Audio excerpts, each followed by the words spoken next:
са примерно.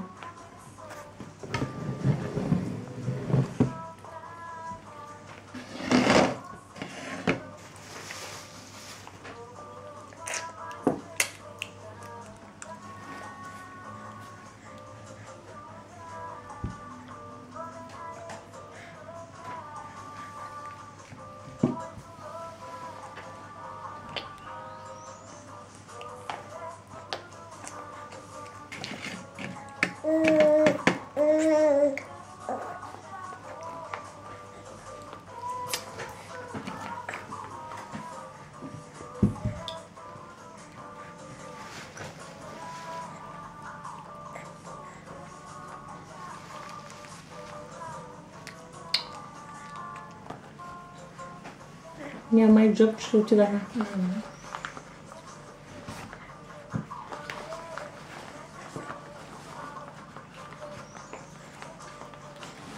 И сега или, например, по наше време ги пасирвахме. Сега така ли първо да светни или... Не, повечето майки пасират.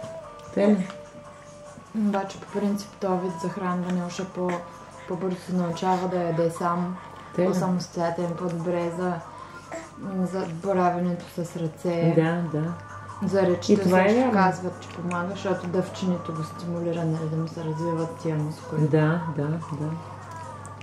И понеже, нали, едно време сте захранвали там от втори-трети месец и от тогава този вид захранване уж казват, нали, че това с пюретата е останало от едно време, като са захранвали малки бебета.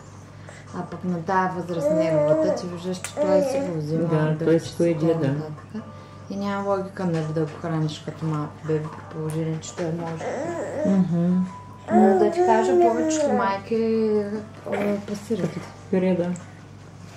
Но просто така реших. Мисля, че е по-добре. Но той е по-добре. Да, точно това ще ти казвам. Да ти кажа, че той е... Ама ние на времето по-рано ги захранвахме. И заради това. Аз като се опитвам да му дам нещо с лъжица, той е реално погледнато почти